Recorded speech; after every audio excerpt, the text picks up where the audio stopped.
ही खत्म हो चुकी है, यानी कि अब ज्यादा समय नहीं है, क्योंकि कल शाम को प्रचार थम जाएगा।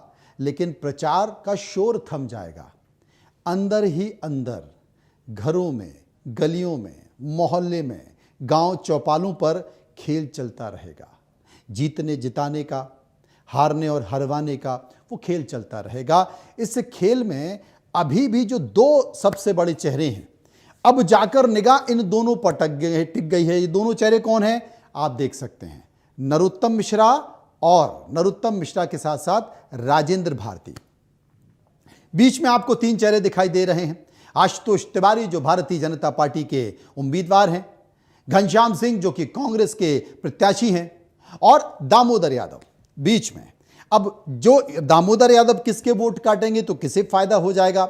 यहां पर बहुत सारे लोग कह रहे हैं कि साहब दामोदर यादव जितने दलित वोट काटेंगे उतना फायदा बीजेपी को हो जाएगा, कांग्रेस को नुकसान हो जाएगा, क्योंकि दलित वोट तो कांग्रेस का है। लेकिन जनाब ये दुधारू तलवार है। दुधारू तलवार कैसे हैं? अगर दामोदर दलित वोट काटेंगे कांग्रेस को नुकसान हो जाएगा, सही बात है। लेकिन दामोदर अगर यादव वोट काट देंगे तो फिर नुकसान बीजेपी को भी हो जाएगा, क्योंकि यादव चेहरे के तौर पर इस वक्त प्रदेश में सबसे बड़ा चेहरा कौन है? डॉक्टर मोहन यादव जो मध्य प्रदेश के मुख्यमंत्री हैं। तो अगर यादव वोट कट गए तो फिर क्या होगा? तो दामोदर यादव तो है दुधारू तलवार, यह आपको समझने की जरूरत है। अब खरबूजा चाहे इधर वाला गिरे या इधर वाला गिरे, यह देखना होगा कि विधानसभा के परिणाम के बाद समीक्षा करेंगे। लेकिन दो चेहरे मैं आपको बता रहा हूं। ये दो चेहरे कौन से हैं? ये दो चेहरे हैं नरोत्तम मिश्रा और राजेंद्र भारती का। इन चेहरों की बात मैं क्यों से कह रहा हूं? पिछले एपिसोड में मैंने आपको बाहुबली और कटप्पा की कहानी सुनाई थी। उस बाहुबली कटप्पा में तो ये क्लियर हो गया था कि बाहुबली कौन है और कटप्पा कौन है। लेकिन कांग्रेस में भी कुछ इसी तरह की चर्चा चलने लगी है, क्योंकि राजेंद्र भारती जो विधायक रहे हैं दतिया के विधायक रहे हैं, उनकी सदस्यता खत्म हो गई। सदस्यता जिसने खत्म कराई, किन्होंने कराई? इन भाई साहब ने कराई, नरोत्तम मिश्रा ने।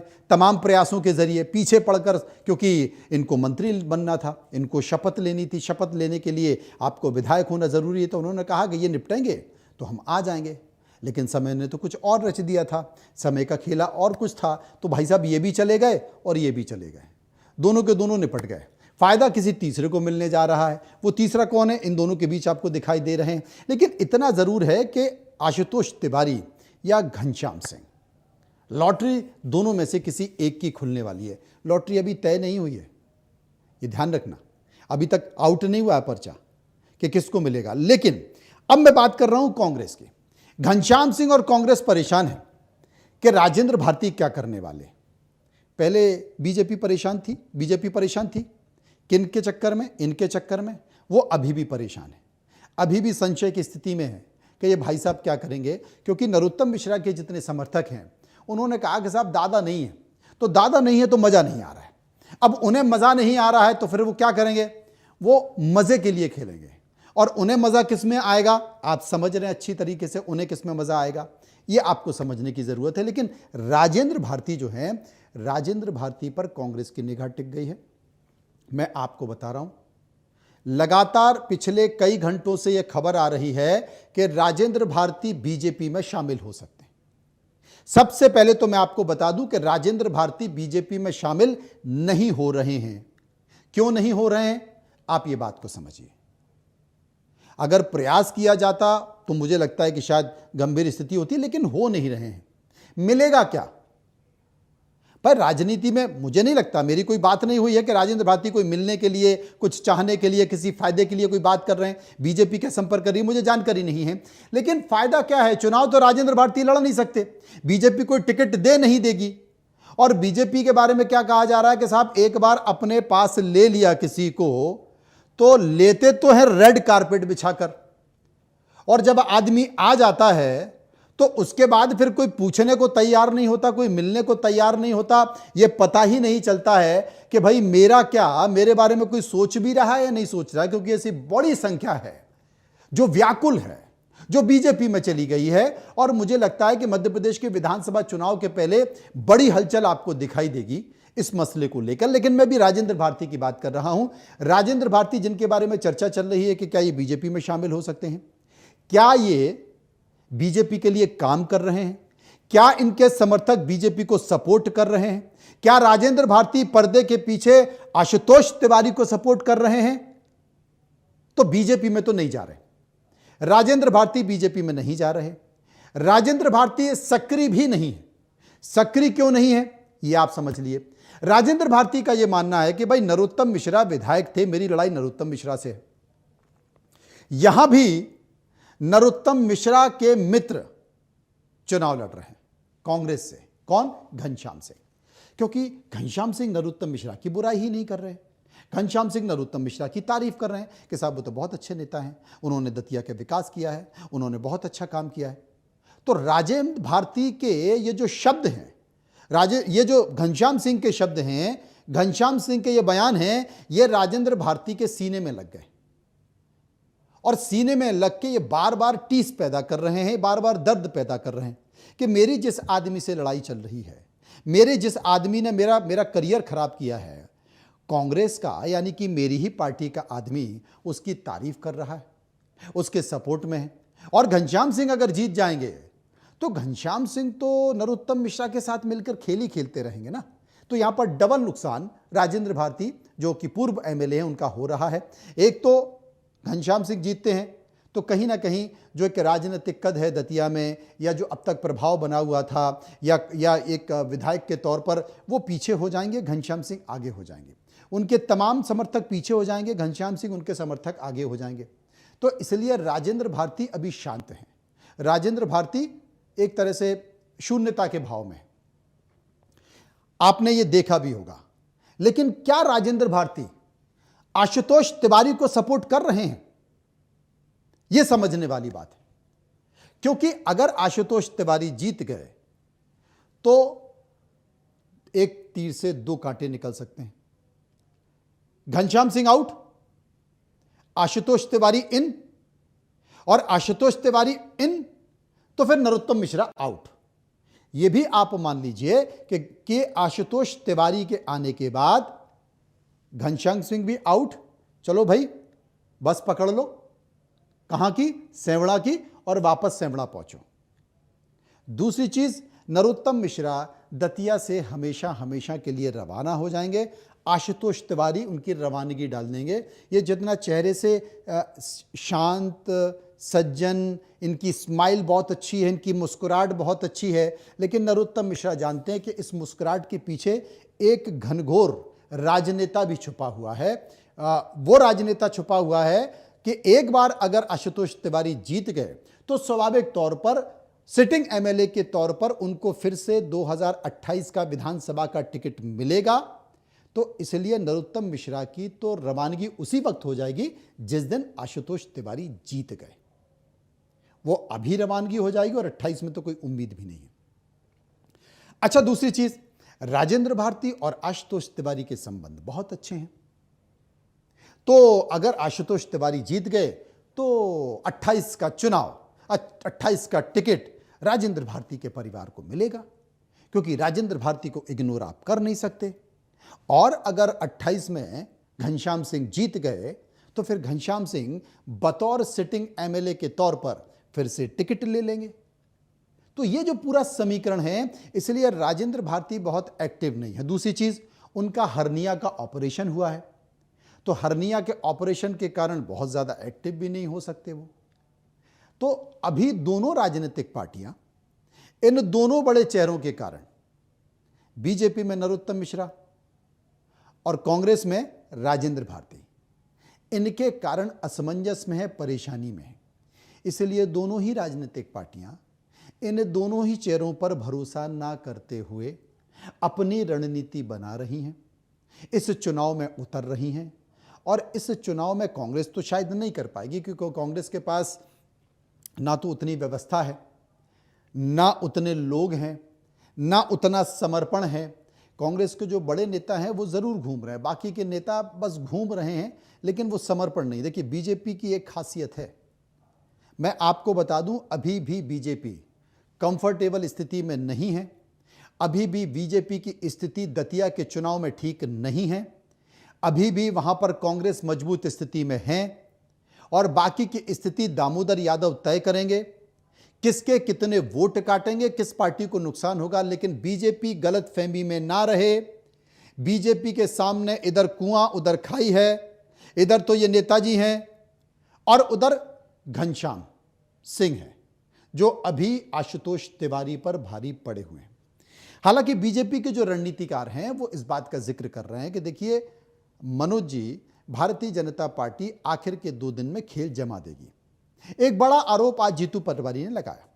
जीतू पटवारी ने एक आरोप लगाया कि साहब 50 करोड़ रुपए दतिया के चुनाव में पहुंच चुके हैं और 50 करोड़ रुपए कैश दतिया के चुनाव में पहुंचा है और वहां पर 50 करोड़ रुपए बांटा जाएगा।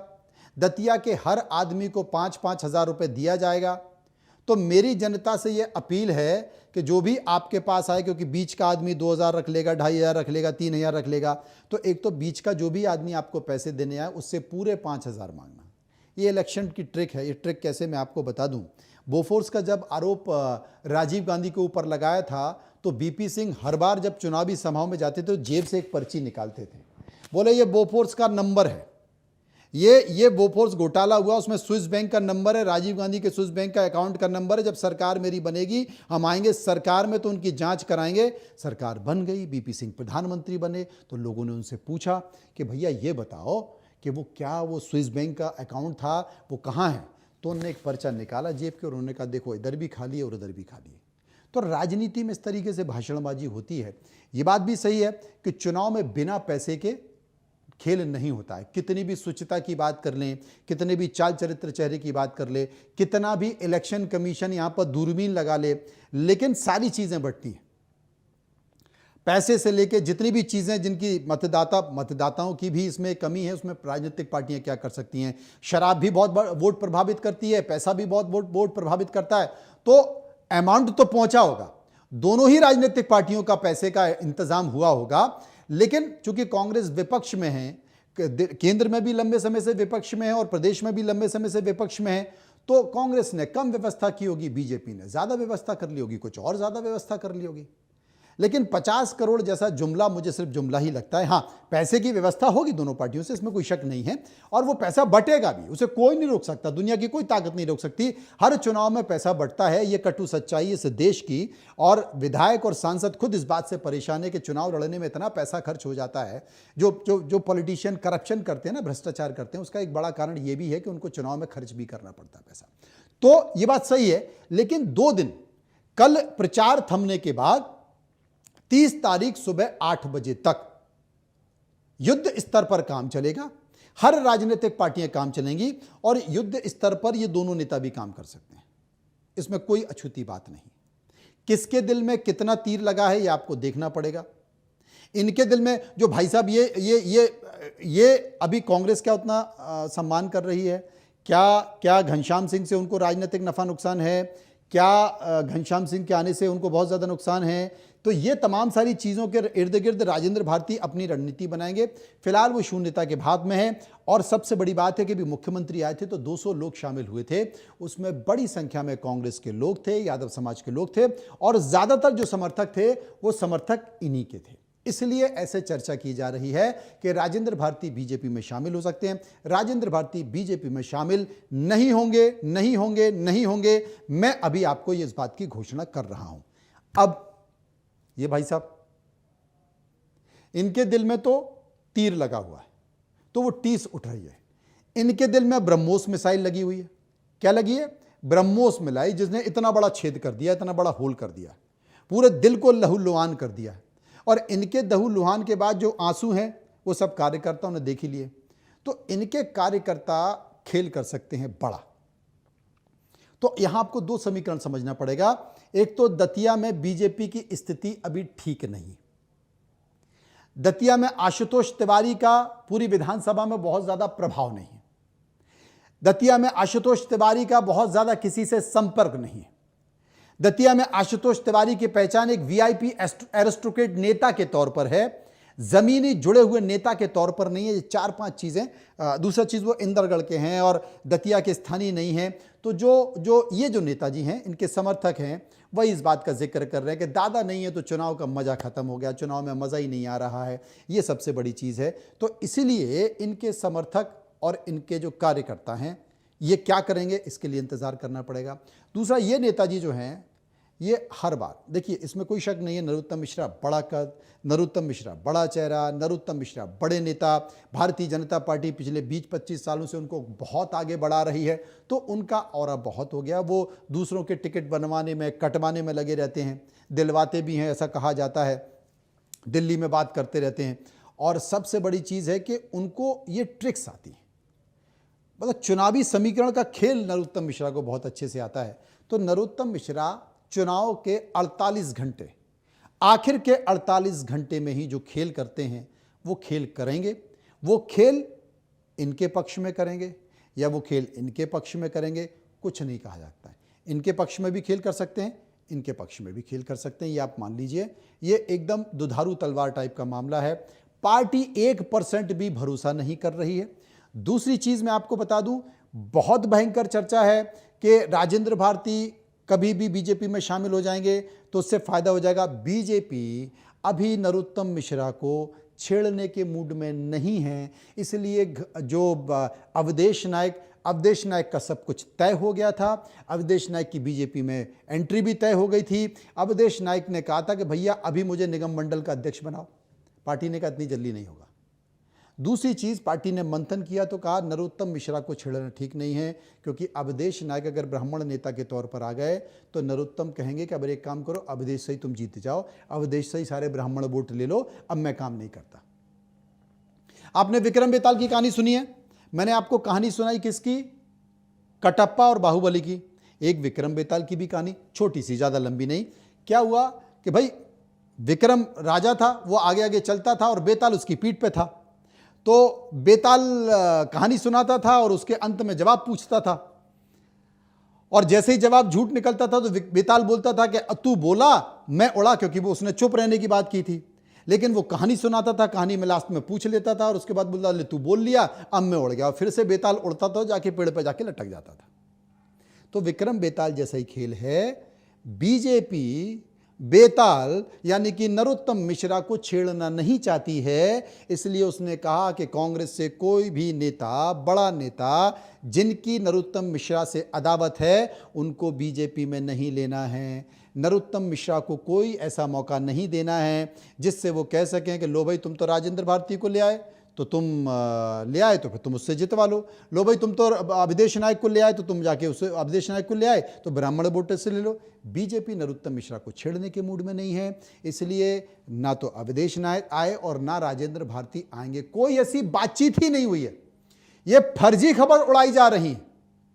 मैं आपको बता रहा हूं, कोई ऐसी बातचीत नहीं है। राजेंद्र भारती ना तो खुद उन्होंने प्रयास किया बीजेपी में जाने का, और ना बीजेपी ने राजेंद्र भारती को लेने का प्रयास किया। ये सब फर्जी बातें हैं, क्योंकि बीजेपी नरोत्तम मिश्रा को छेड़ना नहीं चाहती है। ये बर्र का छत्ता है।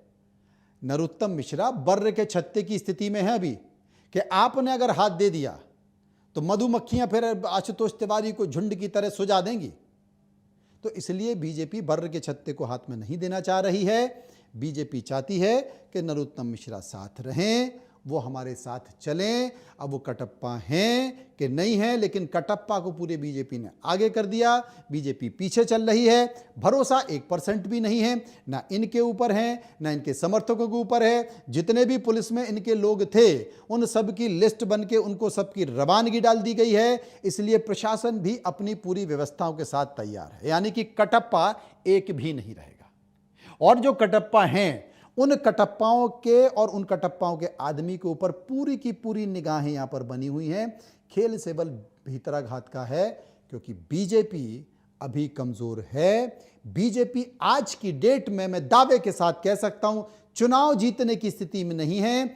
घनश्याम सिंह कांग्रेस भारी पड़ रही है निश्चित तौर पर, क्योंकि दतिया वैसे भी कांग्रेस की सीट है। 15 साल से नरोत्तम मिश्रा ने अपने प्रभाव से, अपनी तिकड़म से, अपनी जादूगरी से इस सीट को अपना बना रखा था, जो कि बाद में उबाल के तौर पर फटी, तो फिर ऐसी फटी कि राजेंद्र भारती जीत कर आ गए। इसलिए दोनों ये जो चेहरे हैं ना, इधर उधर मैंने आपको दिखा के दिया है, नरोत्तम मिश्रा, राजेंद्र भारती, दोनों चेहरे, ये दोनों चेहरे अपनी अपनी पार्टी के लिए एक तरह से केंद्र बिंदु बने हुए हैं। और अगर राजेंद्र भारती ने गच्चा दे दिया तो ये निपट जाएंगे। कौन निपट जाएंगे? घनश्याम सिंह निपट जाएंगे। और नरोत्तम मिश्रा ने गच्चा दे दिया तो आशुतोष तिवारी निपट जाएंगे, क्योंकि बहुत दम व्यक्तिगत तौर पर आशुतोष तिवारी में नहीं है।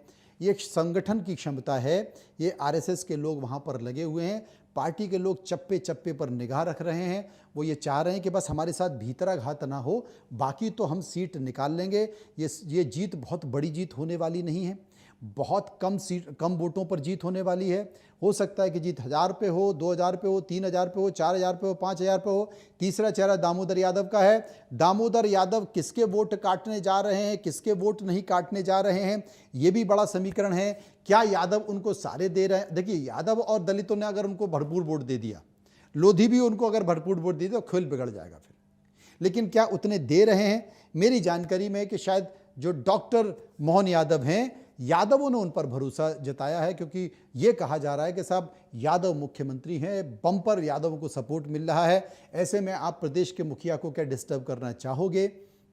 यादव समाजों में तमाम बैठकर इस बात को चर्चा चल रही है। तो मुझे लगता है कि यादव जो वोट बैंक है वो बड़ा वोट बैंक कांग्रेस की तरफ, माफ़ कीजिए, बीजेपी की तरफ जा सकता है।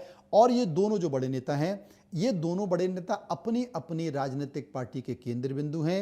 ये किधर जाएंगे, ये क्या खेल करेंगे, बहुत बारीकी से नज़र यहाँ पर बनी हुई है। इसलिए दतिया का चुनाव बहुत रोचक होने वाला है। कल शाम को प्रचार थम जाएगा, और जब प्रचार थम जाएगा तो हर वो चेहरा जो अपनी पार्टी का केंद्र बिंदु है और तमाम उम्मीदवार जिनके लिए राजनीतिक पार्टी लगे हुए हैं, ये इन 2 दिन में ही पूरा खेल करेंगे। और 2 दिन बाद पता चल जाएगा कि आखिर कौन जीत रहा है, कौन हार रहा है। लेकिन इस बीच पूरी कहानी मैं आपको बता दूंगा कि आखिर अंदर रात के अंधेरे में चल क्या रहा है। फिलहाल इतना ही। नमस्कार।